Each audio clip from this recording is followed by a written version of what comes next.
Information handling chapter number 12। आज के इस लेसन में हम इस चैप्टर के पहले एक्सरसाइज के क्वेश्चन सॉल्व करेंगे। ये इस बुक का लास्ट चैप्टर है, चैप्टर नंबर 12, जिसका नाम है इंफॉर्मेशन हैंडलिंग। एक्सरसाइज 12.1 के क्वेश्चंस पर मूव करने से पहले थोड़ा सा हम पढ़ते हैं कि ये इंफॉर्मेशन हैंडलिंग है क्या, और ये चैप्टर इस चैप्टर में किस किस्म का कंटेंट आपके पास हम आएगा, उस कंटेंट को आप कैसे डील करेंगे और इन क्वेश्चंस को आप कैसे सिंप्लीफाई करेंगे। इस चैप्टर का सबसे पहला जो टॉपिक है वो इस चैप्टर के नाम से ही रिलेटेड है, यानी इंफॉर्मेशन हैंडलिंग। इसकी एक छोटी सी डेफिनेशन मैंने लिखी है, मैं पहले डेफिनेशन रीड करता हूँ, उसके बाद मैं थोड़ी सी एक्सप्लेनेशन पे आता हूँ। Information handling refers to the process of collecting, organizing, storing, processing, and presenting data or information in a meaningful and useful way. It involves a series of steps that ensure information is accurate, accessible, and usable for decision making, problem solving, or communication. In simple terms, it is how we work with information from the moment we get it until we share or use it. दरअसल information handling एक ऐसे process, एक ऐसे procedure, एक ऐसे तरीक़ाकार का नाम है जिसमें सबसे पहले आप डेटा को कलेक्ट करते हैं, फिर उसे ऑर्गेनाइज मीन्स उसे तरतीब देते हैं, स्टोर करते हैं, उसे महफूज करते हैं, प्रोसेस करने के बाद वो जो डेटा होता है उसे काबिल अमल आप बना सकते हैं, उसे मीनिंगफुल यूज़ कर सकते हैं, उसका आप मीनिंगफुल इस्तेमाल कर सकते हैं। ये डेटा किसी भी सूरत में हो सकता है। इस पैराग्राफ, इस डेफिनेशन को समझने के लिए एक छोटी सी मिसाल लेते हैं। हमारे मुल्क या दुनिया के किसी भी मुल्क में जो सेंसस होते हैं, जिसको हम उर्दू में मरदमशुमारी कहते हैं, ये एक बेहतरीन एग्जाम्पल है इंफॉर्मेशन हैंडलिंग की। गवर्नमेंट क्या करती है कि सबसे पहले गवर्नमेंट किसी भी सूबे या किसी भी शहर या किसी भी डिस्ट्रिक्ट की पॉपुलेशन को काउंट करती है। वहाँ गवर्नमेंट के लोग हर घर जाते हैं और वहाँ की जो पॉपुलेशन होती है, जो घर की जो नफरी होती है, जो लोग होते हैं, उन्हें काउंट करते हैं। उनमें मर्दों की कैटेगरी अलग होती है, फीमेल यानी औरतों की कैटेगरी अलग होती है, इवन बच्चों की और बच्चियों की कैटेगरीज भी अलग होती है। इवन जो आपका घर है उसमें रूम्स वगैरह की भी कैटेगरीज अलग होती हैं। ये सारा डेटा कलेक्ट करने के बाद गवर्नमेंट इस डेटा को यूज़ करके, प्रोसेस करके, ऑर्गेनाइज करके गवर्नमेंट डिसीजन लेती है। किस तरह के डिसीजन लेती है? फॉर एग्जाम्पल कि अगर एक डिस्ट्रिक्ट है, उसकी पॉपुलेशन लेट्स से 30,000 है, 30,000 है। पहले तो गवर्नमेंट को पता नहीं होता कि इसकी पॉपुलेशन कितनी है इस डिस्ट्रिक्ट की। सबसे पहले, या यूँ समझे कि एक छोटा सा एक कस्बा है, एक गांव है जिसकी पॉपुलेशन 30,000 है। गवर्नमेंट सबसे पहले वहाँ पे सेंसस कराती है, पता करती है कि यहाँ के लोग कितने हैं, यहाँ के मर्द कितने हैं, औरतें कितने और कितने बच्चे हैं यहाँ पर। उसके बाद गवर्नमेंट जो है वो इस डेटा को कलेक्ट करने के बाद, यानी सेंसस करने के बाद, डिसीजन ये लेती है कि इस गांव के लिए कितने स्कूल्स रिक्वायर्ड है, कितनी सड़कें रिक्वायर्ड है, तालीम के लिए कितना जो है वो फंड रिक्वायर्ड है, इसी तरह हेल्थ के लिए कितनी फैसिलिटीज़ प्रोवाइड करनी होंगी। ये सारे वो डिसीजंस हैं जो गवर्नमेंट डेटा कलेक्ट करने के बाद ले सकती है। एक कॉमन सी बात है, अगर गवर्नमेंट को पता ही ना हो कि किसी गाँव की पॉपुलेशन कितनी है, वहाँ के लोग कितने हैं, मर्द कितने हैं, औरतें कितनी हैं, बच्चे कितने हैं, तो गवर्नमेंट कैसे डिसाइड कर सकती है कि वहाँ पर हेल्थ फैसिलिटीज़ कितनी रिक्वायर्ड है, एजुकेशनल इंस्टीट्यूशंस कितने रिक्वायर्ड है, सड़कें या रोड्स कितने रिक्वायर्ड है, पानी का सिस्टम, सेवरेज का सिस्टम कितना होना चाहिए। तो ये जितने भी आप नाम सुन रहे हैं, ये डिसीजंस तभी लिए जाते हैं जब गवर्नमेंट को पता हो कि किसी इलाके की, किसी गाँव की या किसी शहर की पॉपुलेशन या इवन किसी प्रोविंस यानी सूबे की पॉपुलेशन कितनी है। उस पॉपुलेशन के अकॉर्डिंग गवर्नमेंट वहाँ फैसिलिटीज़ प्रोवाइड करती है। अब ये फैसिलिटीज़ कैसे प्रोवाइड की जाती है, इसके लिए अप्लाई किया जाता है इंफॉर्मेशन हैंडलिंग, यानी वो प्रोसेस जिसमें सबसे पहले डेटा को कलेक्ट किया जाता है, उसे ऑर्गेनाइज किया जाता है, स्टोर प्रोसेस करने के बाद उसे मीनिंगफुल डिसीजंस के लिए यूज़ किया जाता है। जो सेकेंड पैराग्राफ है, it involves a series of steps that ensure information is accurate, accessible and usable for decision making. इस इंफॉर्मेशन हैंडलिंग के डिफरेंट स्टेप्स हैं, ठीक है ना। इस डिफरेंट स्टेप्स को यूटिलाइज करके डेटा को कलेक्ट किया जाता है। वो स्टेप्स क्या है? वो स्टेप्स जो है वो आपको इस टेबल में नजर आएंगे, जो आगे हम डिस्कस करेंगे। In simple terms, it is how we work with information from the moment we get it until we share or use it। यानी एक ऐसे प्रोसेस का भी नाम है जहां हम डेटा को कलेक्ट करने से लेकर इसे शेयर करने तक या इस डेटा को काबिल इस्तेमाल के काबिल बनाने तक जो प्रोसेस है उसे हम कहते हैं इंफॉर्मेशन हैंडलिंग। यानी यूँ समझे, आपने जो सेंसेस है वो कर लिए, डेटा कलेक्ट कर लिया, उसे ऑर्गेनाइज करने के बाद, प्रोसेस करने के बाद उस पर आपने डिसीजंस लिए, ये सारा का सारा जो प्रोसेस है इसे हम कहते हैं इंफॉर्मेशन हैंडलिंग। अब इंफॉर्मेशन हैंडलिंग के लिए जो सीरीज ऑफ स्टेप्स है, जो स्टेप्स रिक्वायर्ड है, वो ये आपको नजर आ रहे हैं इन बॉक्सेस में। ये ऑलमोस्ट वही डेफिनेशन है जो मैंने दोबारा लिखी कि व्हाट इज इंफॉर्मेशन हैंडलिंग।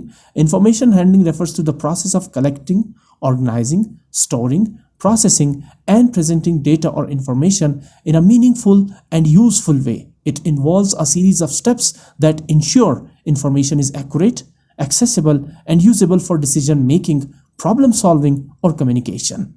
ठीक। अच्छा, अब इसमें सबसे पहला स्टेप क्या है? Collection. Getting data from various sources, surveys, observations और एक्सपेरिमेंट्स। ठीक है ना। किसी भी डेटा को ऑब्जर्व करने के लिए आपको क्या करना पड़ेगा? सबसे पहले या तो सर्वे करना पड़ेगा या ऑब्जर्वेशंस करनी पड़ेगी, लोगों को भिजवा के वहाँ से ऑब्जर्वेशंस कलेक्ट करनी होंगी या फिर एक्सपेरिमेंट्स करनी होगी। दूसरा स्टेप है इसमें organisation, arranging data systematically, tables, charts, ये फेबल्स नहीं, टाइपिंग मिस्टेक है, टेबल्स, चार्ट्स और कैटेगराइज। आप डेटा को कैटेगराइज करते हैं। जैसे मैंने आपसे कहा ना, जब गवर्नमेंट सेंसस करती है, सबसे पहला जो मरहला आता है जब लोग घर घर जाते हैं, वहाँ से पूछते हैं लोगों के बारे में कि घर की नफरी कितनी है, कितने लोग रहते हैं, कितने मर्द हैं, कितनी औरतें हैं। यह है कलेक्शन ऑफ डेटा। उसके बाद उस डेटा को ऑर्गेनाइज किया जाता है। मर्दों को मर्दों के कॉलम में लिखा जाता है, औरतों और बच्चों के अलग अलग कॉलम्स होते हैं। ये होता है ऑर्गेनाइजेशन। उसके बाद है storage, analysing and converting data into useful information, that is calculations. यानी आप इस डेटा को किस मकसद के लिए कलेक्ट कर रहे हैं, इसकी स्टोरेज किस लिए है? क्या डेवलपमेंट के काम के लिए, क्या एजुकेशनल इंस्टीट्यूशंस के लिए, क्या हेल्थ फैसिलिटीज़ प्रोवाइड करने के लिए, या सड़कें वगैरह बनाने के लिए? कुछ भी हो सकता है डेटा की कलेक्शन। आप क्वेश्चंस में देखेंगे आपको बहुत डिफरेंट किस्म के डेटाज आपको मिलेंगे। उसके बाद है अगला stage, processing, analysing and converting data into useful information, that is sorting और फिल्टरिंग। ठीक है ना। इसके बाद जब आपने स्टोर कर लिया, उसके बाद उस डेटा को किस इंफॉर्मेशन के लिए आप यूज़ कर रहे हैं, ठीक है ना। और नेक्स्ट जो है उसके बाद है presentation, displaying information clearly with the help of graphs और प्रेजेंटेशंस। यानी इस डेटा को फिर आप रिप्रेजेंट करते हैं। जैसे आपने अगर देखा होगा बार ग्राफ्स, ठीक है ना, जिसमें ग्राफ्स के ज़रिए बताया जाता है कि ये जो डेटा है वो किस तरह से है। फॉर एग्जांपल, अगर देखा जाए कि एक गांव है जिसमें टोटल मर्दों की तादाद जो है वो फॉर एग्जांपल 10,000 है, वहाँ बच्चों की तादाद जो है वो लेट्स से 8,000 है, और जो रेस्ट 12,000 है वो फीमेल्स की है, यानी वुमेंस की तादाद है।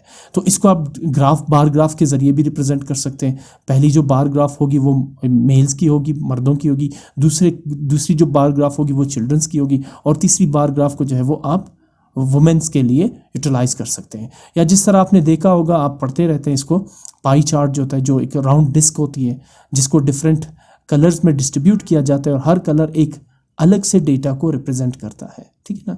तो आप इस डेटा को रिप्रेजेंट कैसे करते हैं? ग्राफ्स के थ्रू रिप्रेजेंट करते हैं या प्रेजेंटेशंस के थ्रू इसको रिप्रेजेंट करते हैं।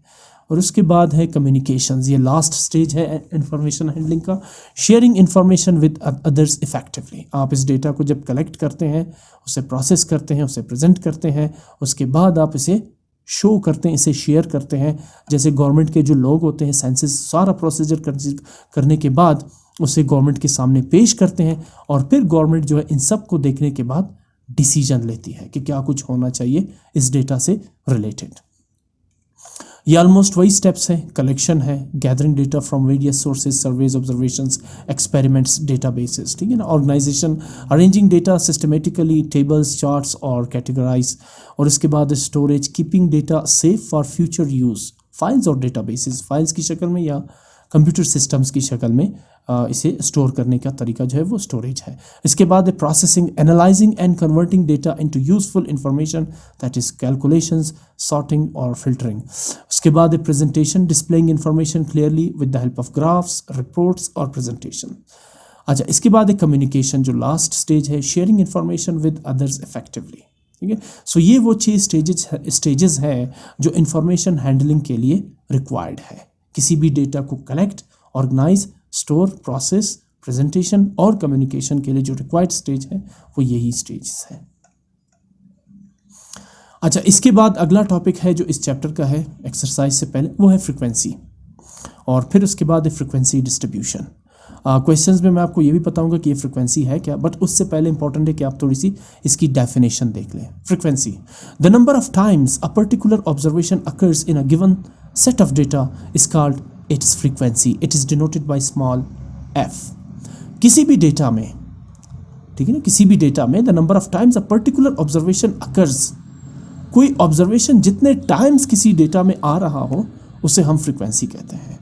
आप इस डेफिनेशन को अपने जहन में रखें, इसे मैं क्वेश्चन में आपको बेहतरीन तरीके से एग्जाम्पल के साथ समझा सकता हूँ, ठीक है ना। जैसे फॉर एग्जांपल इस क्वेश्चन को देखें आप, ठीक है ना। अब ये क्वेश्चन इस डेफिनेशन से थोड़ा सा रिलेटेड है, मैं पहले क्वेश्चन की तरफ भी मूव करता हूँ। The following values relate to the number of members in various families, ठीक है ना। ये फैमिली मेंबर्स हैं, आपको नज़र आ रहे हैं। एक फैमिली है जिसके 8 लोग हैं, एक फैमिली है जिसके 9 लोग हैं, एक फैमिली जिसके 9, नेक्स्ट की 7, नेक्स्ट 6, नेक्स्ट 5 मेंबर्स पर है, नेक्स्ट 4 मेंबर्स पर है। उसके लिए क्वेश्चन कह रहे हैं कि construct a frequency distribution by taking 1 as size of the class interval. अब इसमें फ्रीक्वेंसी क्या है, क्योंकि हम फ्रीक्वेंसी को डिस्कस कर रहे हैं। आप इस डेटा को देखें, 8, 9, 9, 7, 6, 5, 4, 2, 3, 4, 6, 5, 6, 11, 1 एंड सो ऑन। इसमें जो नंबर्स रिपीट हो रहे हैं, ठीक है, फॉर एग्जांपल 1 को देखें, 1 एक यहाँ पे आ रहा है और दूसरा जो है वो यहाँ पे आ रहा है। तो नंबर 1 की फ्रीक्वेंसी इस डेटा में कितनी है, 2, यानी 2 दफ़ा रिपीट हो रहा है। दोबारा से डेफिनेशन को देखें, the number of times a particular observation occurs, यहाँ जो ऑब्जर्वेशन 1 है ये 2 दफ़ा यहाँ मौजूद है, तो लिहाजा इस नंबर 1 की फ्रीक्वेंसी कितनी है, 2 है। इसी तरह आप देखें नंबर 2 को, 2 यहाँ पर आ रहा है 1 और बाकी डेटा में 2 बिल्कुल नज़र ही नहीं आ रहा। ये जो नंबर 2 है ये ऑब्जर्वेशन में एक ही दफ़ा मौजूद है, तो इसकी फ्रीक्वेंसी कितनी होगी, 1।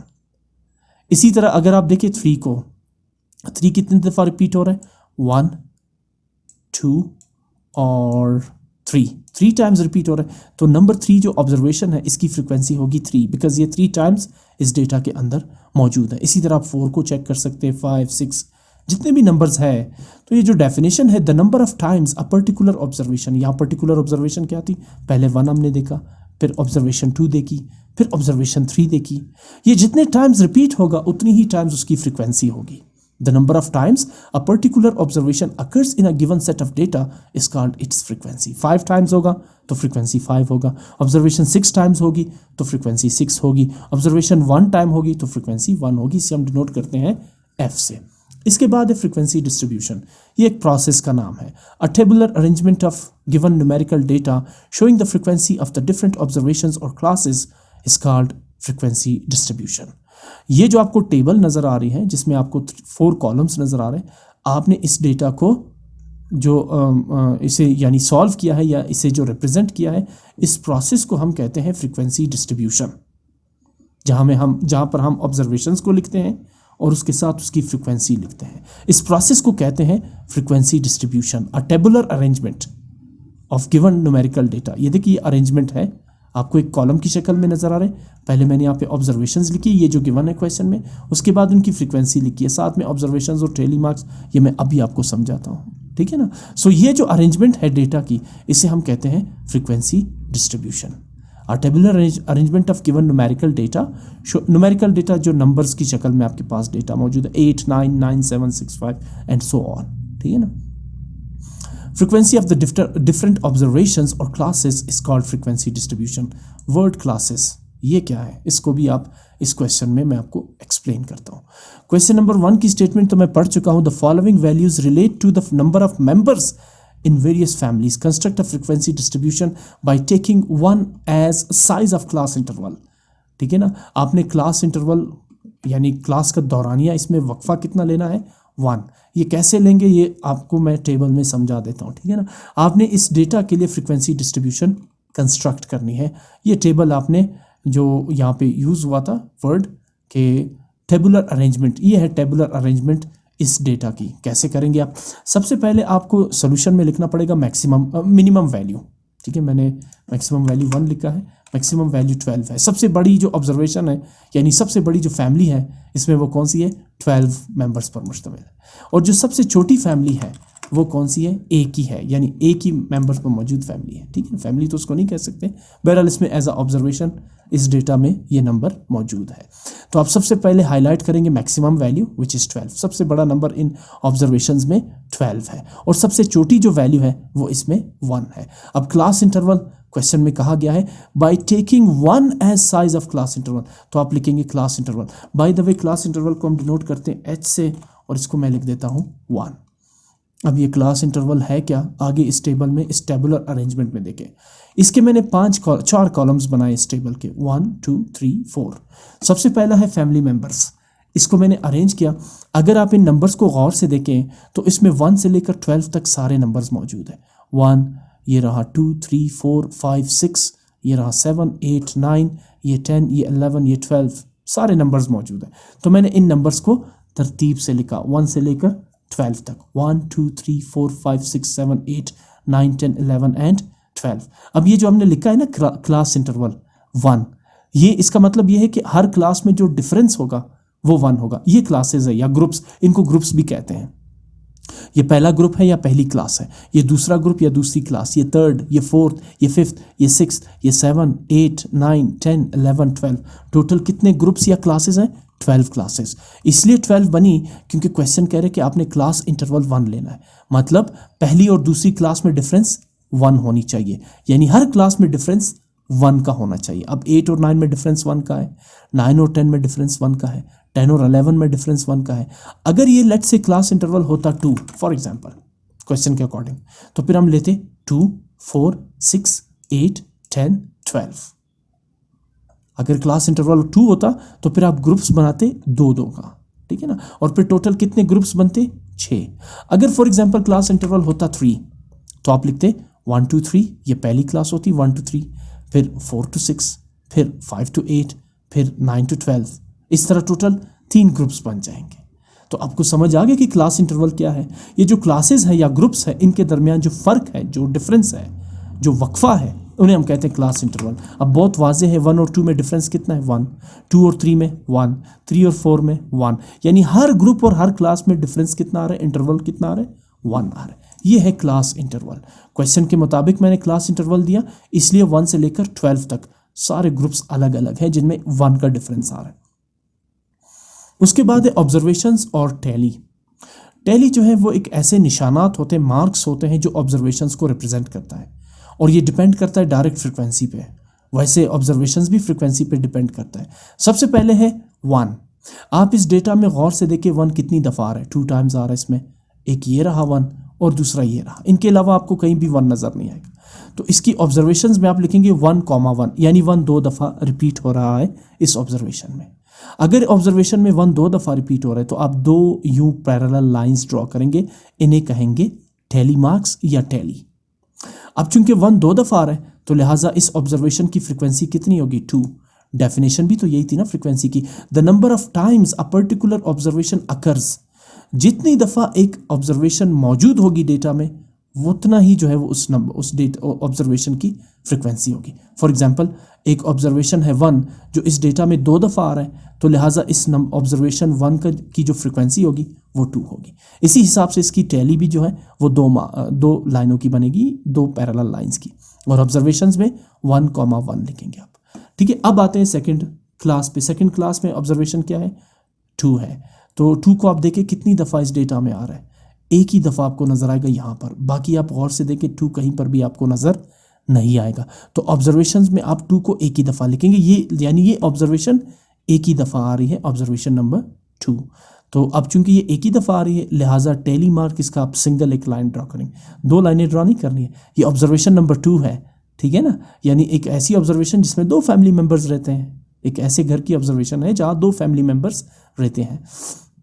सो आप इसका टैली 1 लगाएंगे, और इसी तरह क्योंकि ये एक ही दफ़ा आ रहा है तो फ्रिक्वेंसी भी इसकी 1 होगी। The number of times for this particular observation is 1, so it's frequency will remain 1। इसके बाद तीसरी क्लास या तीसरे ग्रुप पे मूव करते हैं जो कि है 3। 3 को आप डेटा में गौर से देखिए 3 टाइम्स आ रहा है, ये रहा 1 और इसके अलावा ये रहा 2 और इसके अलावा ये रहा 3 जो है वो इस डेटा में 3 टाइम्स रिपीट हो रहा है। तो ऑब्जर्वेशंस में आप क्या लिखेंगे 3,3,3। अब चूंकि 3 दफ़ा आ रहा है ना ये ऑब्जर्वेशन डेटा में, तो आप टैली मार्क्स 3 लगाएंगे, 1 2 3। अब फ्रीक्वेंसी भी कितनी होगी, इसकी 3 होगी, बिकॉज ऑब्जर्वेशन 3 टाइम्स रिपीट हो रहा है ना, तो फ्रीक्वेंसी भी 3 होगी। अगली क्लास या ग्रुप जो है वो 4 की है। 4 को भी आप इस डेटा में देखें, ये रहा 1, ये रहा 2 और इसके अलावा ये रहा 3। 4 भी 3 टाइम्स इस डेटा में मौजूद है। ये जो ऑब्जर्वेशन 4 है ये 3 टाइम्स अकर कर रहे मौजूद है इस डेटा में। तो आप क्या लिखेंगे ऑब्जर्वेशंस में 4 4 4। अच्छा, अब ये चूंकि 3 टाइम्स आ रहा है तो लिहाजा इसकी फ्रीक्वेंसी भी 3 होगी और इसके जो टैली मार्क्स है वो मैंने गलती से बढ़ा दिए हैं, ये भी आपके पास होंगे 1 2 3, ठीक है ना, 1 2 3, ये इसकी फ्रीक्वेंसी आ जाएगी, टैली मार्क्स और ये इसकी फ्रीक्वेंसी। उसके बाद आते हैं ऑब्जर्वेशन नंबर 5 पे। डेटा में चेक करें कि ऑब्जर्वेशन नंबर 5 कितनी दफ़ा आ रही है। ये आपको सबसे ज़्यादा नहीं बल्कि इसके बाद 6 सबसे ज़्यादा 7 टाइम्स रिपीट हो रहा है। 5 आपको यहाँ 6 टाइम्स नज़र आएगा। चले काउंट करते हैं, ये रहा 1, ये रहा 2 3 4 एंड 5 एंड 6। 5 ऑब्जर्वेशन 5 इस डेटा में कितनी दफ़ा आ रहा है, 6 टाइम्स आ रहे हैं। तो आप 5 को यहाँ 6 टाइम्स लिखेंगे, 1 2 3 4 5 6। अब इसके टैली मार्क्स कितने कैसे बनेंगे, देखिए सबसे पहले तो आप 3 का वो लगाएंगे पैरेलल लाइंस 1 2 3। चौथी लगाने की आपके पास इजाज़त नहीं, आप यहाँ पर एक ऐसा खट लगा देंगे एक, या दूसरा ये आप अपनी बुक में देख सकते हैं, यूँ आपको इंक्लाइंड कट नज़र आ रहा होगा टैली मार्क्स में, वो भी ठीक है। आप इस तरह इसको कट करें, मैं थोड़ा जूम कर देता हूँ इसको ताकि वाज़े नज़र आ जाए। ये देख रहे हैं आप, ये 1 ये 2 ये 3 और आप यहाँ से कट लगा दें, ठीक है। थोड़ा सा और जूम कर देता हूँ। ये ऑब्जर्वेशन नंबर 5 कितनी दफ़ा रिपीट हो रहा है, इसमें 6 टाइम्स रिपीट हो रहा है। तो 6 टाइम्स की जो फ्रिक्वेंसी टैली मार्क्स है वो कैसे लगाएंगे, 1 2 3 3 ये लाइनें हो जाएंगी और 4th लाइन आप यूँ कट करके लगाएंगे, या फिर आपकी बुक में जो है ऐसे इंक्लाइंड जो लाइन लगी हुई है वो भी ठीक है। तो 1 2 3 ये लाइनें होगी और 4th लाइन ये जो क्रॉस्ड है ये 4 हो गए और ये 5 और ये 6। इस तरह से आप इस ऑब्जर्वेशन नंबर 5 जो 6 टाइम्स रिपीट हो रहा है इसके टैली मार्क्स आप इस तरह लगाएंगे। डायरेक्ट 6 लाइंस आप नहीं लगा सकते, मैक्सिमम 3 पैरेलल लाइंस और फिर 4th लाइन इस पर कट होगी और उसके बाद जितने भी नंबर्स रिक्वायर्ड है उतनी लाइनें आप लगाएंगे, ठीक है ना। और फ्रिक्वेंसी चूंकि 5 ऑब्जर्वेशन 5 6 टाइम्स रिपीट हो रहा है तो लिहाजा इसकी फ्रिक्वेंसी भी 6 होगी। अगर आप डेटा में देखें नंबर 6 ग्रुप नंबर 6 या 6th क्लास, तो ये जो नंबर 6 है ये 7 टाइम्स रिपीट हो रहा है इस डेटा में। ये देखें, ये रहा 1, ये रहा 2, ये रहा 3, ये रहा 4, ये रहा 5, ये रहा 6 और ये रहा 7। ऑब्जर्वेशन नंबर 6 इस डेटा में 7 टाइम्स रिपीट हो रहा है। तो अब आप चेक करेंगे कि आप 6 को 7 टाइम्स लिखेंगे, 1 2 3 4 5 6 एंड 7। और इसे टैली मार्क्स में कैसे शो करेंगे, देखिए 1 2 3 पैरेलल लाइंस और 4th लाइन आप कट लगा देंगे, ये हो गए 4 टैली मार्क्स, 5 6 7। अगर ये 8 होता ना तो फिर आप इसके ऊपर एक और कट लगा देते जो कि 8th टैली मार्क्स होगा, ठीक है ना। सो ये है टैली मार्क्स को रिप्रेजेंट करने का तरीका। अब चूंकि ऑब्जर्वेशन नंबर 6 7 टाइम्स रिपीट हो रहा है तो लिहाजा इसकी फ्रिक्वेंसी होगी 7। इसी तरह अगर आप डेटा में 7 को देखें, ग्रुप नंबर 7 या 7th क्लास को, तो 7th यहाँ 4 टाइम्स रिपीट हो रहा है तो फ्रिक्वेंसी तो 4 होगी। टैली मार्क्स 1 2 3 और 4th लाइन आप यहाँ कट करके लगा देंगे। इसी तरह अगर आप ऑब्जर्वेशन नंबर 8 को देखें डेटा में, तो 8 यहाँ पे 1 टाइम आ रहा है या 2, इसको ज़रा चेक करते हैं। 8 ये रहा 1, ठीक है ना, 8 ये हो गया 1 टाइम और इसके अलावा ये रहा 2 टाइम्स और इसके अलावा हाँ 2 टाइम्स आ रहा है, ठीक है ना। तो आप यहाँ पर 8 को 8,8 लिखेंगे, 2 दफ़ा इसको लिखेंगे बिकॉज 8 जो है वो डेटा में 2 दफ़ा एग्जिस्ट कर रहे अकर कर रहे हैं। तो इसकी जो टैली मार्क्स है 1 2 और इसकी फ्रिक्वेंसी भी 2 आएगी। और ऑब्जर्वेशन नंबर 9 को अगर आप गौर करें तो डेटा में 3 टाइम्स आ रहा है तो टैली मार्क्स इसके 1 2 3 और फ्रिक्वेंसी भी 3 रहेगी। और अगर आप ऑब्जर्वेशन नंबर 10 को देखें तो 10 इस डेटा में एक ही दफ़ा आ रहा है तो आप एक ही टैली मार्क लगाएंगे और इसकी फ्रिक्वेंसी भी 1 होगी। 11 को चेक करेंगे, 11 इसमें 2 टाइम्स आ रहा है, तो टैली मार्क्स 2 मार्क्स आप लगाएंगे और फ्रिक्वेंसी 2 होगी। और लास्ट में अगर ऑब्जर्वेशन नंबर 12 को देखें तो वो एक ही दफ़ा रिपीट हो रहा है, सो आप इसकी फ्रिक्वेंसी भी 1 लगाएंगे और टैली मार्क भी इसका 1 आएगा। आखिर में आप क्या करेंगे, टोटल करेंगे सारी फ्रिक्वेंसी को, जब आप इन सब नंबर्स को ऐड करेंगे तो ये टोटल आ जाएगी 35। इसके हवाले से मैं आपको एक वो बता दूं कि ये फ्रिक्वेंसी को आप कैसे जांचेंगे कि ये 35 ही है इसमें, ठीक है ना। तो वो आपके पास तरीका ये है कि आप इस सारे ऑब्जर्वेशन को काउंट करें। ये ऑब्जर्वेशन और इनका सम जो है वो दोनों सेम होंगे आपके पास। तो काउंट करते 1 2 3 4 5 6 7 8 9 10 11 12 13 14 15 16 17 18 19 20 21 22 23 24 25 26 27 28 29 30 31 32 33 34 35। नंबर ऑफ ऑब्जर्वेशन भी 35 है और फ्रिक्वेंसी का जो सम है वो भी 35 है।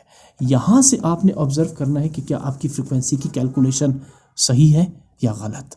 आपका जो सम ऑफ फ्रिक्वेंसी है वो भी 35 होना चाहिए और जो नंबर ऑफ ऑब्जर्वेशंस है, ये नंबर ऑफ ऑब्जर्वेशंस है, ठीक है ना, ये भी 35 होनी चाहिए। अच्छा, एक और चीज़ मैं बता दूं, आमतौर पर जब आप फ्रिक्वेंसी डिस्ट्रीब्यूशन ड्रॉ करते हैं तो इसमें या तो ऑब्जर्वेशंस रखेंगे या टैली मार्क्स रखेंगे, दोनों में से एक का इंतखाब करना है। इनफैक्ट अगर आप बुक में भी देखें तो ऑब्जर्वेशंस के लिए अलग टेबल मौजूद है फ्रिक्वेंसी डिस्ट्रीब्यूशन की और टैली मार्क्स के लिए अलग टेबल मौजूद है फ्रिक्वेंसी डिस्ट्रीब्यूशन की। तो दोनों आप नहीं रख सकते, दोनों यहाँ मैंने इसलिए रखे हैं ताकि मैं आपको समझा सकूँ एक ही टेबल में। तो जब आप इसकी फ्रिक्वेंसी डिस्ट्रीब्यूशन ड्रॉ करेंगे आपको 4 नहीं 3 कॉलम्स की रिक्वायरमेंट होगी। पहले ऑब्जर्वेशंस, ग्रुप्स या क्लासेस, दूसरा टैली मार्क्स और तीसरा फ्रिक्वेंसी, या ऑब्जर्वेशंस यानी फैमिली मेंबर्स, क्लासेस या ग्रुप्स, दूसरा ऑब्जर्वेशंस होगा और तीसरी फ्रिक्वेंसी होगी। क्योंकि ऑब्जर्वेशन और टैली मार्क्स एक ही चीज़ है। वैसे तो फ्रिक्वेंसी भी इनसे ही रिलेटेड है, लेकिन आपने ऑब्जर्वेशंस और टैली में से किसी एक का इंतखाब करना होगा, ठीक है ना। अच्छा, आगे चलते हैं। क्वेश्चन नंबर 2 बिल्कुल क्वेश्चन नंबर 1 की कॉपी है, आप इस क्वेश्चन को भी देख लें। क्वेश्चन नंबर 2, अच्छा क्वेश्चन नंबर 2 ये कह रहे हैं कि the following data give the index number of 45 communities in a certain year, construct the frequency distribution. ये कुछ अशिया है, उनका डेटा गिवन है इसमें। आपको डेटा इस फॉर्म में गिवन है, बहुत सारे नंबर्स आपको नज़र आ रहे हैं, 128, 105, 106, 147, 127, 129, 140 अप टू 112।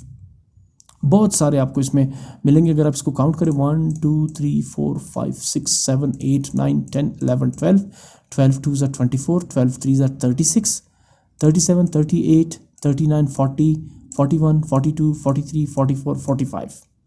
टोटल ऑब्जर्वेशंस कितनी है 45, तो आपका सम ऑफ फ्रिक्वेंसी भी कितना आना चाहिए 45, ठीक। अच्छा, अब आते हैं आगे, इसको सॉल्व करते हैं। बिल्कुल आपने फ्रिक्वेंसी डिस्ट्रीब्यूशन करनी है तो मैंने आपसे कहा कि आपको 3 कॉलम्स रिक्वायर्ड है, या तो ऑब्जर्वेशन रखें टैली मार्क्स को हटा दें, या टैली मार्क्स रखें ऑब्जर्वेशन को हटा दें। ये जो 2 है यानी क्लासेस, ग्रुप्स, फ्रिक्वेंसी, ये इंपॉर्टेंट है, इसको आपने रखना ही रखना है। तो यहाँ पर मैंने टेबल रखी आपके सामने है, पहले है क्लासेस या ग्रुप्स, दूसरा है टैली मार्क्स और तीसरी फ्रिक्वेंसी। ऑब्जर्वेशन मैंने बीच में से निकाल दी। अब आते हैं, सबसे पहले वही स्टेप्स करते हैं। सबसे पहले मैक्सिमम वैल्यू, सबसे बड़ी वैल्यू अगर आप इस ऑब्जर्वेशन में गौर करेंगे वो आपको नज़र आएगी 151। अब ये वैल्यू कहाँ पर है, ये आपके सामने है। इससे बड़ी जो ऑब्जर्वेशन है वो आपको इस पूरे डेटा में नज़र नहीं आएगी। तो आपने सबसे पहले ये ढूंढना है कि मैक्सिमम वैल्यू कितनी है 151। उसके बाद मिनिमम वैल्यू, सबसे छोटी वैल्यू अगर आपको इसमें नज़र आएगी वो होगी 100, और ये कहाँ पर है, ये सेकंड रो में आपको नज़र आएगी 100। मैक्सिमम वैल्यू 151, मिनिमम वैल्यू 100, इससे छोटी ऑब्जर्वेशन आपको नज़र नहीं आएगी। अब चूंकि क्लास इंटरवल यहाँ पे गिवन ही नहीं है, पहले क्वेश्चन में क्या लिखा हुआ था कि by taking 1 as size of class interval, यहाँ गिवन ही नहीं है। तो अब आपके पास चॉइस है, आप 1 भी ले सकते हैं क्लास इंटरवल, 2 भी ले सकते हैं, 3 भी ले सकते हैं, 5 भी ले सकते हैं, 10 भी ले सकते हैं। लेकिन अगर आप सोचें अगर आप 1 लेंगे क्लास इंटरवल तो ये कितने 45 है, आपको 45 रोज़ ड्रॉ करनी पड़ेंगी, तो बहुत ही पेचीदा और लेंथी हो जाएगा काम। यहाँ आपने क्लास इंटरवल अपनी मर्ज़ी से लेना है, आप 2 का भी ले सकते हैं, लेकिन 2 के लिए भी आपको बहुत बड़ी जो है ना वो टेबल चाहिए होगी। 3 का भी ले सकते हैं, 5 का भी ले सकते हैं। मैंने यहाँ पे क्लास इंटरवल लिया है 10 का, ये बहुत आसान हो जाएगा। आप देखिए टेबल कितनी छोटी बनी हुई है, फ़र्क वही है, कोई नहीं है, ठीक है ना। इसमें भी जो इंफॉर्मेशन हैंडलिंग है वो इतना ही है जितना आप 1, 2 या 3 की क्लास इंटरवल से आप लेंगे, इसमें कोई फ़र्क नहीं है, उतना ही फ्रिक्वेंसी 45 ही आएगी आपके पास, लेकिन ये थोड़ा सा आसान हो जाएगा। अच्छा, अब इसकी क्लासेस कैसे लेनी है, आपने देखना है मिनिमम वैल्यू। मिनिमम कहाँ से शुरू हो रही है? 100 से, ठीक है ना। जैसे यहाँ पे मिनिमम कहाँ से शुरू हो रही थी? 1 से, और मैक्सिमम जहाँ के कहाँ पे रुकना था आपने? 12। यहाँ चूंकि क्लास इंटरवल 1 था, लिहाजा 1 से लेकर 12 तक आपने यहाँ पर डेटा जो है वो डिस्ट्रीब्यूट कर दिया, यहाँ पे शो कर दिया। लेकिन यहाँ पर आपने कुछ अलग तरीके से करना है। देखिए मैक्सिमम वैल्यू है, मिनिमम वैल्यू है 100, तो आप शुरू करेंगे 100 से, 99 से नहीं। वहाँ मिनिमम वैल्यू 1 थी तो आपने 1 से शुरू किया। यहाँ आप 100 से स्टार्ट लेंगे और जाके कहाँ पे रुकेंगे? 151। अब आपने देखना है कि इसमें जब आप 100 से स्टार्ट लेंगे, क्लास इंटरवल कितना रखना है आपने? 10 रखना है, ठीक है ना। ये आपने खुद डिसाइड करना है। तो मैं 100 से लूँगा 109 तक। अब आप सोच रहे होंगे इसमें तो 9 वो आ रहे हैं, क्या कहते हैं, ऑब्जर्वेशंस। नहीं, इंक्लूडिंग 100 एंड 109, इसको भी शामिल करें, बिकॉज 100 इसमें खुद एक ऑब्जर्वेशन है, और फिर 109 को भी आपने शामिल करना है। तो अगर आप 100 और 109 को इंक्लूड करके काउंट करेंगे तो यहाँ पर टोटल कितनी ऑब्जर्वेशंस आ रही है 100 से लेकर 109 तक? 10। 100, 101, 102, 103, 104, 105, 106, 107, 108 एंड 109, पूरे 10 ऑब्जर्वेशंस इस पहली क्लास में आ रही है। क्यों? क्योंकि क्लास इंटरवल 10 है। अच्छा, उसके बाद 109 के बाद आपने लगाना है 110। अब दोबारा यहाँ पे 109 नहीं लेंगे, 110 से लेकर 119 तक। तो आप ये देखिए 100 से 109 और 110 से 119 तक, इन दोनों क्लासेस के दरमियान डिफरेंस कितना आ रहा है? 10 का, ठीक है ना। 100 to 109 10 आ रहा है, और उसके बाद 110 to 119 अगेन 10 आ रहा है, ठीक है ना। तो यहाँ पर क्लास इंटरवल आपने इक्वल रखना है, ठीक है। पहला 100 से लेकर 109 तक। अच्छा, अगर आप 5 का लेंगे क्लास इंटरवल, फिर क्या करेंगे? फिर आप लेंगे 100 से लेकर 104 तक। फिर दूसरा क्या होगा? 104 के बाद 105 से लेकर 110 तक। फिर उसके बाद बल्कि नहीं, 105, 6, 7, 8, 9, 105 से लेकर 109 तक। फिर तीसरा 110 से लेकर 110, 11, 12, 13, 14, 114 तक। इस तरह आप लेंगे। लेकिन यहाँ चूंकि क्लास इंटरवल 10 है तो लिहाजा 100 से लेकर 9 तक 100 भी काउंट करना है और 109 भी काउंट करना है। ये काउंट करेंगे तो टोटल 10 आएगा, ठीक। इसी तरह फिर अगला 109 के बाद 110 से लेकर 119 तक 20 नहीं लेंगे। अगर आपने 120 लिया तो ये क्लास इंटरवल 10 नहीं बल्कि 11 बन जाएगी, बिकॉज आपने इसको भी शामिल करना है और इसे भी शामिल करना है। इसे कहते हैं लोअर क्लास लिमिट, इसे कहते हैं अपर क्लास लिमिट। ये अगले क्वेश्चन से रिलेटेड ये टॉपिक्स है, ठीक है ना। अच्छा, उसके बाद 119 के बाद 120, कहाँ तक? 129 तक। 30 नहीं लेंगे, 30 लिया तो ये क्लास इंटरवल 10 नहीं बल्कि 11 बन जाएगी, ठीक है ना।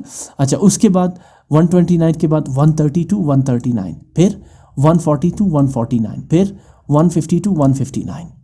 अच्छा, अब आप मैक्सिमम वैल्यू को देखें कितनी आ रही? 151, जबकि यहाँ पे आपके पास 159 आ गई। तो ये तो आप ये कहेंगे ना कि मैक्सिमम वैल्यू तो 151 है, 159 तो है नहीं। तो इसलिए यहाँ पर फिर मैं यही कहूँगा कि आप इस क्लास इंटरवल्स के रूल को फॉलो करेंगे, इसको वायलेट नहीं कर सकते।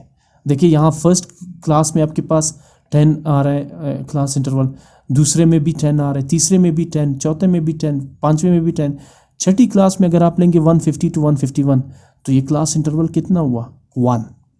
तो लिहाजा आपने क्लास इंटरवल को वायलेट नहीं करना है। अब 151 इसी 150 और 159 के दरमियान कहीं पे आ रहा है, या 150 के नियरेस्ट है या 159 के नियरेस्ट है, लेकिन आपने इस क्लास इंटरवल के रूल को फॉलो करना है एज इट इज़, जब तक मैक्सिमम वैल्यू उसके अंदर ना आ जाए। अब 151, 150 और 159 के अंदर ही है ना, और यहाँ पर मिनिमम वैल्यू जो है वो आपने 100 से लेनी है, ठीक। अच्छा, अब आ जाते हैं उसकी तरफ। टेली मार्क्स और फ्रिक्वेंसी कैसे लगानी है इसकी, क्योंकि क्लासेस जो है ना वो क्लास इंटरवल 1 तो नहीं है ना, 10 है ना। आपने इस पूरे डेटा में 100 से लेकर 109 इंक्लूडिंग 100 एंड 109 ये सारे नंबर्स चेक करने हैं। इसमें कितनी दफ़ा 100 आ रहा है? 101, 102, 103, 104, 105, 106, 107, 108 एंड 109। उसके बाद फिर आपने इसकी फ्रिक्वेंसी डिसाइड करनी है। जैसे जहन में रख के इस नंबर को 100 से लेकर 109 तक, और साथ में देखिए अब मैं चेक करता हूँ, ये नहीं होगी ये ऑब्जर्वेशन बिकॉज ये 109 से ज़्यादा है। 105 100 से 109 के अंदर है ना ये वैल्यू, तो ये हो जाएगी 1, ये भी आ जाएगी, ये 2, फिर इसके बाद ये 109 से ज़्यादा है, छोड़ दें, ये भी ज़्यादा है, छोड़ दें, इसको भी छोड़ देते हैं, इसको भी छोड़ देते हैं, इसको भी छोड़ देते हैं। अब तक 2 वैल्यूज़ आई है 105 और 106, ये हो गए 2, और इसके बाद 108, ये भी 109 से कम है, 100 से ज़्यादा है, ये हो गई 3। 110 नहीं लेंगे बिकॉज क्लास लिमिट यहाँ पर 109 है। फिर इसके बाद 143, 109 ये भी लेंगे, ये 4 हो गई, ठीक है ना। फिर उसके बाद 100, ये 5 हो गई, फिर 104 6, फिर उसके बाद 109 ये 7 हो जाएगी, 100 ये 8 हो जाएगी, 108 ये 9 हो जाएगी, फिर 110 नहीं बिकॉज ये 109 से ज़्यादा है। अच्छा, इसके बाद आते हैं आगे 106, ये कितनी हो जाएगी, 10 हो जाएगी, ठीक है। अब आगे देखते हैं 113 34 17 51 19। इसके बाद देखिए कोई भी ऑब्जर्वेशन ऐसी नहीं है जो 100 और 109 इंक्लूडिंग 100 109 के अंदर हो। तो टोटल कितनी ऑब्जर्वेशंस है जो 100 और 109 के अंदर है, इंक्लूडिंग 100 एंड 109, यानी जो 100 है वो भी काउंट करेंगे और 109 वो भी आप काउंट करेंगे। टोटल कितनी ऑब्जर्वेशंस थी इन 45 में से, 10 ऑब्जर्वेशंस थी। तो फ्रीक्वेंसी इस क्लास या इस ग्रुप की कितनी होगी, 10, यानी इस क्लास में 100 109 और इसके दरमियान जो नंबर्स है वो 10 टाइम्स रिपीट हो रहे हैं। ये फ्रीक्वेंसी का मतलब हो गया जो डेफिनेशन मैंने आपको बताई। अब इसके टैली मार्क्स कैसे लगाएंगे आप, 10 आ रहे हैं तो आपको पता है, मैं थोड़ा जूम कर देता हूँ इसको, ये पहला 1 2 3 3 पैरेलल लाइंस और 4th कट लगा देंगे आप, ये 4 हो गई फ्रीक्वेंसी और टैली मार्क्स। फिर उसके बाद 5 6 7 और 8 जो है ना फिर कट लग जाएगा, और फिर उसके बाद 9 10। ये है इसकी टैली मार्क्स की रिप्रेजेंटेशन। इसी तरह अगर आप सेकंड क्लास को देखें 110 से लेकर 119 तक कितनी ऑब्जर्वेशंस है जो 110 है 119 है, या इन दोनों के दरमियान कोई सा भी एक नंबर हो। तो अगर आप काउंट करेंगे तो इसमें मैंने काउंट किया, ये टोटल 15 ऑब्जर्वेशंस आ रही है जो या तो 110 होगी या 119 होगी, या इन दोनों नंबर्स के बीच में 111 12 13 14 15 16 17 18 इसमें से कोई एक हो सकती है, ठीक है ना। तो इसकी फ्रीक्वेंसी 15 है और इसके टैली मार्क्स आप देखिए 1 2 3 4 कट होगा, 5 6 7 8 भी कट होगा, 9 10 11 12th जो टैली मार्क है उसको भी आप कट लगाएंगे, फिर उसके बाद 13 14 एंड 15 ये इसकी टैली मार्क्स आ जाएंगे। इसके बाद नेक्स्ट क्लास 120 टू 129, अगर इस डेटा को आप देखेंगे, इन ऑब्जर्वेशंस को देखेंगे तो ये इस डेटा में मौजूद है 8 टाइम्स। तो फ्रीक्वेंसी कितनी हो जाएगी, 8, और टैली मार्क्स 1 2 3 4 कट होगा, 5 6 7 और 8th टैली मार्क भी कट होगा। इसके बाद नेक्स्ट क्लास 130 टू 139, इसकी फ्रीक्वेंसी आ रही है 5, ये मैं आपको दिखा देता हूँ, छोटी फ्रीक्वेंसी है 130 टू 139। नंबर्स को जहन में रखें, यानी अपर क्लास और लोअर क्लास को जहन में रखें, 130 से 139, और मैं इसके कलर को भी चेंज कर देता हूँ, ठीक है। 130 टू 139, 128 नहीं होगा, 105 106 147 130, क्या ये नंबर 130 टू 139 के बीच में आ रहा है, यानी इसके अंदर ही आ रहा है, मैं इसको रेड कर देता हूँ। अच्छा, फिर इसके बाद ये भी 130 में आ रहा है, ठीक है, इसको भी रेड कर देता हूँ। फिर इसके बाद 139 से अबव है, ये 130 से बिलो है, ये भी आ जाएगा इसके अंदर 130, बल्कि नहीं 130 टू 139, सॉरी ये भी नहीं होगा, ये तो 130 से कम आ रहा है, एक मिनट, ये भी 130 से कम आ रहा है, ये भी 130 से कम है, मैंने गलत कर दिया, आगे चलते हैं। 130 टू 139, हाँ ये जैसे दिख रहे हैं 138, ये 130 टू 139 के अंदर है। फिर 136 भी इस क्लास के अंदर ही आ रहा है, फिर उसके बाद 133 भी इस क्लास में आ रहा है, फिर उसके बाद नेक्स्ट कौन सी ऑब्जर्वेशन होगी, 134 अगेन इस क्लास में आ रहा है, और फिर उसके बाद 138 भी इस क्लास में आ रहा है, ठीक है ना। तो अब इसको काउंट करें, 1 2 3 4 5, इस ग्रुप की फ्रीक्वेंसी कितनी आ रही है, 5, क्योंकि ये 5 टाइम्स रिपीट हो रहे हैं इस क्लास से ताल्लुक़ रखने वाले ऑब्जर्वेशंस। क्लास कौन सी है, 130 टू 139। तो टैली मार्क्स 1 2 3 4th कट होगा और ये 5th आ जाएगा, ठीक। अच्छा, इसके बाद अगली जो है वो 140 से 149, ये ऑब्जर्वेशंस आपको 6 टाइम्स मिलेंगे इस डेटा में, ठीक है ना। इसके बाद 150 to 159 ये एक ही ऑब्जर्वेशन है जो कि है 151।